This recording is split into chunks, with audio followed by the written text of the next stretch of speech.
Por su colindancia con el país de Guatemala, los migrantes que vienen de Centroamérica tienen como punto de entrada Campeche, Chiapas, Quintana Roo y Tabasco. Chiapas y Tabasco sobresalen como paso natural de personas centroamericanas hacia los Estados Unidos. Agrupaciones expertas estiman que cada año 400,000 migrantes dejan su país para cruzar la frontera sur de México. A finales de los 80s, los migrantes entraban a territorio mexicano por Tapachula, Chiapas. El sellamiento militar de estas fronteras originó que los migrantes buscaran rutas alternas para evadir el cerco policíaco y poder llegar a su destino final, que es los Estados Unidos. Es así como Tabasco, a partir de los años 90, empieza a hacer paso de emigrantes centroamericanos. El tránsito por la frontera de Tabasco era más inhóspita, más riesgosa, ya que los migrantes tenían que internarse en la selva, donde podrían ser atacados por fieras o mordidos por alguna víbora. El fenómeno migratorio en México se da desde hace ya varias décadas. Un 30% de la población migrante en tránsito pues empieza a ver Tabasco como una opción. Por supuesto que las autoridades, el gobierno mexicano detectan esa situación y pues corren el cerco policíaco que inicialmente estaba en la frontera de Chiapas, lo trasladan o lo prolongan a el estado de Tabasco, sobre todo de manera particular a los municipios de Tenosique y Balancán, que son los municipios que hacen frontera con el país vecino de Guatemala. Y nosotros identificamos tres rutas: la ruta del Ceibo, que es por donde más entran; la ruta del Pedregal, que es como el punto intermedio; y la ruta de las comunidades de Balancán.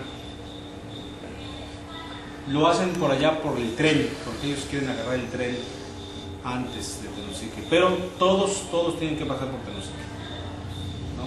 Solamente el que tiene un poco más de posibilidades se va por Campeche, por esos lugares, pero la mayoría, yo creo que el 99% pasa por Tenosique. Ellos entran primero el Naranjo Balancán. Son esos rumbos donde transitan más, la mayoría que viene dice que pasa por allá. Aquí en Sueños de Oro, cuando ellos nos hablan de Sueño de Oro pensamos en el Ceibo, el recorrido del Ceibo. Recorren todo lo que es la zona de Zapata tercera sección, Rojo Gómez, estamos hablando de Rancho Grande y al mismo tiempo, bueno, Faisán Vía, que es uno de los lugares, de los puntos donde ellos vienen recorriendo para poder llegar a lo que es la vía. Antes de llegar a los Estados Unidos, ellos siempre el sueño es llegar a las vías para subirse al tren. Tenosique entra por las comunidades de Rojo Gómez, todo lo que es Serranía, todo lo que es el Ceibo, el Naranjo y estas partes de la sierra. En lo que se refiere a la migración de centroamericanos, encontramos que el Instituto Nacional de Migración en junio del 2011 dio a conocer un estudio en el que se indica que por la frontera sur de México se produjeron anualmente 1.9 millones de entradas de extranjeros en promedio entre 2007 y 2010. No incluyó los movimientos locales entre el río Suchiat. El 83% fueron entradas documentadas y el 17% son entradas irregulares de migrantes centroamericanos con destino hacia los Estados Unidos.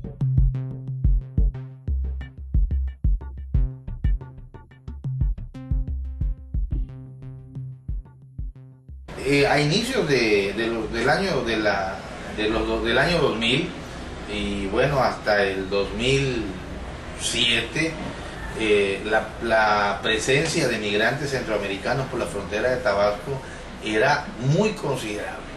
Por la frontera de Tabasco con Guatemala al año ingresaban, según dicen los que saben de esto, ingresaban entre 80,000 a 100,000 migrantes centroamericanos, utilizando como medio de transporte el tren carguero, también conocido como el tren de la muerte o la bestia. Esto pues por los accidentes que allí se dan, que desenlazan en mutilaciones a los migrantes y en ocasiones hasta la pérdida de vida.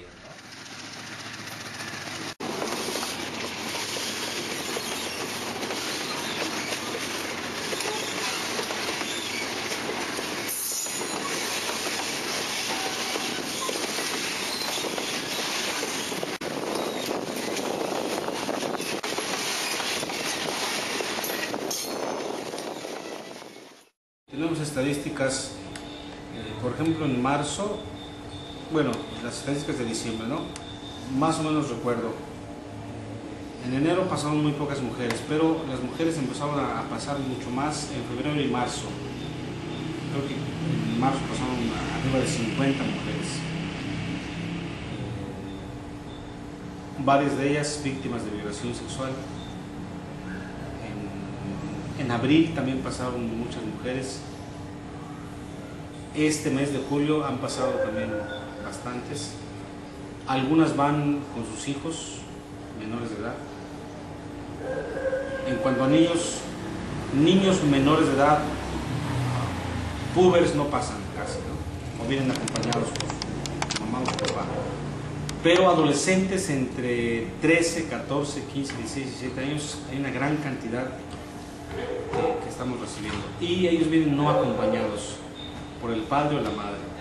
Vienen acompañados por un pariente pero lejano. O sea, el cuñado de la hermana de no sé quién acompaña a este muchachito o muchachita, ¿no? Sacando conclusiones no nada más de lo que nosotros vemos dentro de la casa del albergue y de otras estancias donde los migrantes pasan, hacemos un cálculo promedio de unas 3.000 personas que cruzan alrededor, viendo las comunidades, caminando detrás de ellas, investigando. Hay un promedio de que aquí en Tenosique recorren unas 3.000 personas que con el sueño americano en su vía de paso a Tenosique. Cuando el tren es muy frecuente por estos lugares, va a pasar seguido, el flujo migratorio es abundante, que cuando no hay, no sabemos qué hay de por medio, pero tiene mucho que ver el paso del tren por estos rumbos y el flujo de la migración. Pues en promedio pasan diarios entre 40 a 50. Así que si hablamos hasta los domingos serían como 350 a 400. Migrantes semanales. Migrantes. La semana. Eso, hablando de un promedio más o menos normal.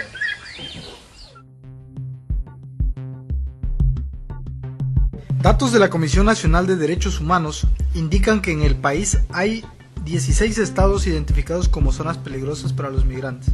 Ahí son presa fácil de secuestros, abusos de autoridad, extorsiones, robos y ataques sexuales. En este informe, Tabasco sobresale como uno de los estados peligrosos, sobre todo por los atropellos que sufren los migrantes en los municipios de Tenosique y Balancán, los cuales son paso obligado de migrantes por ser frontera con Guatemala. Nosotros empezamos a brindar ayuda al migrante a raíz de las necesidades, de las persecuciones, de los atropellos que se cometían en nuestra comunidad. Pues empezamos a brindar un poco de alimento en la casa, pues no contábamos antes con el albergue.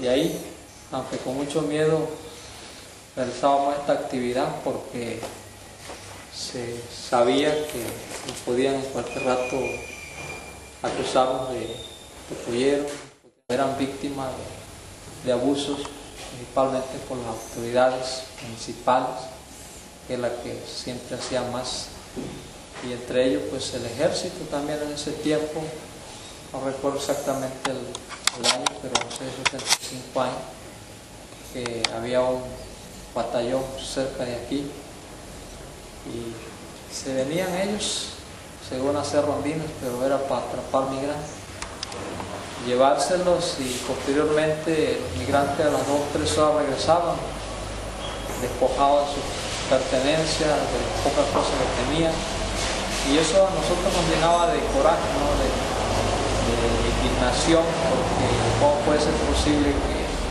sucediera esas cosas, ¿no? Pues uno, sin conocer, sin saber a quién acudir, pues uno está con las manos cruzadas, atadas, ¿no? Por no saber a quién recurre. Bueno, la frontera sur sigue siendo un punto crítico, crítico a nivel institucional, aunque se está tratando de poner algún remedio, pero también de la delincuencia organizada. La entrada a México por parte de la frontera sur es de alto riesgo para cualquier nacionalidad. Lo ha sido para dos que son muy vulnerables, lamentablemente a nuestros vecinos guatemaltecos y también los hondureños. Sigue siendo una frontera insegura por ser porosa y corrupta. Por eso es para ellos. Es el comienzo y debiera no serlo, pero lo es. La parte de la costa del Pacífico, lo están desde Tapachula. Ahorita ha sido ya menos crítica. Antes era la Rosera, ahorita son algunos puntos, pero ya podríamos decir que la delincuencia en Chiapas, de ese lado, ha bajado el 80%. Podemos decir, en Oaxaca se está luchando muchísimo, pero el personal tan corrupto que dejó la anterior administración de Ulises Ruiz sigue siendo todavía un riesgo en altos, medios y bajos. Por esa parte de Tenosique, el riesgo sigue siendo el Instituto Nacional de Migración, porque también en Chiapas, en ciertos medios, también se ha corrompido y no es un apoyo, al contrario. La ley está cambiando, la legislación, la agenda legislativa se está moviendo, pero lo que se aplica a la nueva ley y encontramos personas que puedan aplicar esa ley y que se capaciten personal, servidores públicos, para que puedan cambiar de ser lo que han sido algunos de ellos, violadores a los derechos humanos, a ser protectores de la ley, pues hay todavía un tramo muy grande. El Instituto Nacional de Migración, que es la autoridad que debe atender el fenómeno migratorio, lamentablemente ha dejado mucho que desear. Está debidamente documentado por las organizaciones que trabajan en la línea de la defensa de los derechos humanos de los migrantes, los abusos, los atropellos que cometen en contra de los migrantes centroamericanos. Esto, pues, en el municipio de Tenosique, en el municipio de Macuspana, Balancán y Huimanguillo. En esos municipios es donde el Instituto Nacional de Migración tiene mayor presencia y es donde se han dado los casos de mayor abuso en contra de los migrantes. Estos abusos van desde agresiones verbales hasta agresiones físicas, ¿no? Los agentes de migración golpean a los migrantes, inclusive está debidamente documentado un caso donde los agentes de migración persiguieron a una mujer migrante en Tenosique, quien se tuvo que tirar al río porque era perseguida por agentes de migración con machete en mano.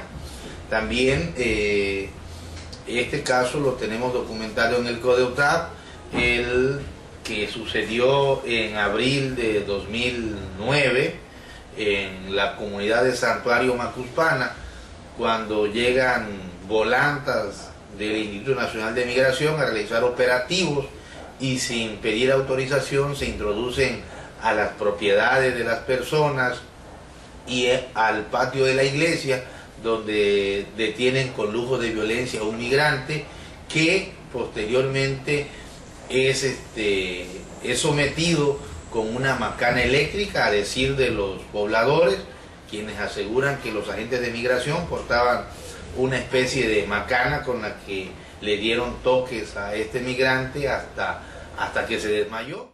Cuando viene migración, que los corre como si fueran animales, yo estoy de acuerdo en que no están, pues son migrantes, pero ellos no van haciendo nada mal, ellos solo van pasando.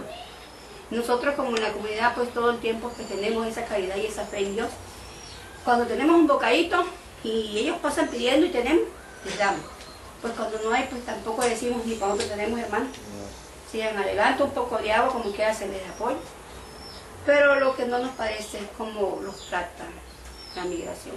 Cuando vienen, los corren como delincuentes y los pobres pues buscan donde refugiarse. Y así ha habido muchas familias que han sido castigadas hasta con cárcel por darle al ojo. Por eso a veces le damos de comer y que se vayan, que sigan su camino. Pero sí son tratados muy injustamente.